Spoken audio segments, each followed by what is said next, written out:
こんにちは、タルタロです。今回はタイムアタックにおいて基準薬グレートを飲むべきなのか研究したので、それについて自分の理論と結果についてシェアしようと思います。まず結果的にどういう式で判断すればいいのかという結論について単刀直入に共有します。結論としては、目標討伐タイムに基準薬グレートの占めるダメージの割合をかけた値が基準薬グレートを飲む時間よりも大きい時に飲むべきという結論になりました。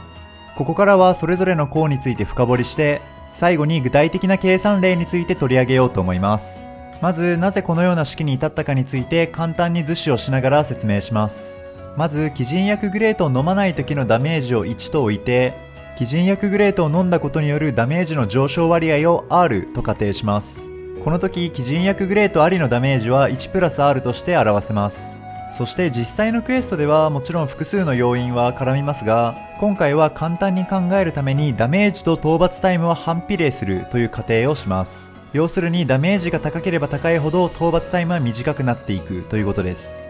またここでいう討伐タイムはクリア時間ではなく、実際にモンスターとの戦闘が開始してからクリアするまでの時間のことを示しています。この時ダメージとタイムが反比例すると仮定しているので、基準薬グレートありの時は1、なしの時は1プラス R として討伐タイムを仮定できます。つまり基準薬グレートを飲むことによって R 分だけ討伐タイムが速くなっているということです。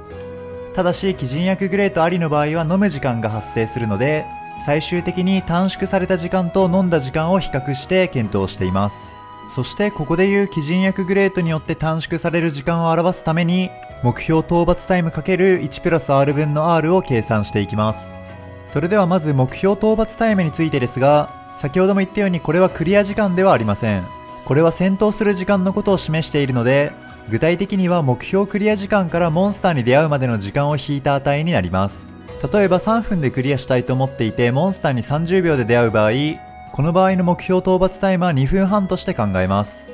それでは次に基準薬グレートの占めるダメージ割合についてです。モンハンのダメージ計算は物理と属性がそれぞれで計算されます。ただし基準薬グレートは物理攻撃力が7上がるだけなので、今回は話を簡単にするために属性ダメージをなしとして考えます。属性ダメージがない場合、合計ダメージは物理ダメージになりますが、物理ダメージはステータスに表示されている攻撃力に比例します。なので基準薬グレートの占めるダメージ割合1プラス R 分の R は基準薬グレートを飲んだ後の攻撃力分の7として表すことができます。例えば基準薬グレートを飲んだ後の攻撃力が350だった時、基準薬グレートの占めるダメージ割合は350分の7で50分の1になります。それでは次に基準薬グレートの飲む時間についてです。こちらは早食いスキルの数を変えて基準薬グレートを飲むのにかかった時間を計測したものになります。結果はこんな感じです。それでは式の説明は以上になるので、ここからは具体的な計算を見ていきます。まず目標クリア時間は3分、モンスターに会うまでは30秒、早食いスキルはなしの場合を考えます。そして僕がよくタイムアタックで使うティガたちの基準薬グレート後の攻撃力を測ってきました。ただし、たちは連気ゲージの色に応じて攻撃力が変わるため、今回は黄色ゲージと赤ゲージの攻撃力の平均の335を使います。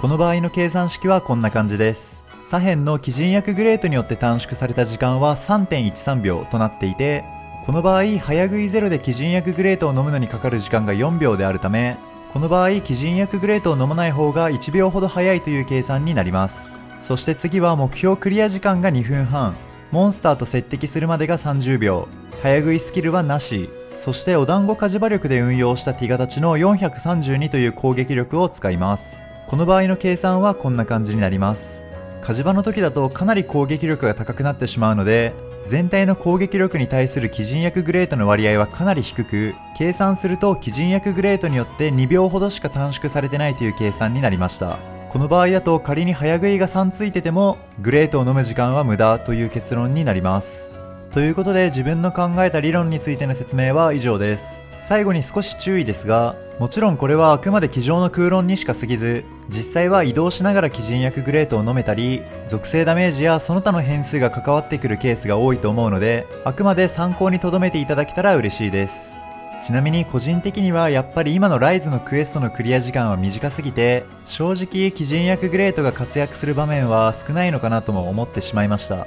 ただ例えば古竜みたいなエリア移動が速い相手に対しては接敵からの時間を短くするっていう効果が期待できるので、これからも完全に飲まなくなるというわけではないかと思っています。この理論も実際の運用も完全に個人の意見なので、今回の動画について意見や感想などありましたらコメントをお気軽にお待ちしてます。それでは最後までご視聴お疲れ様でした。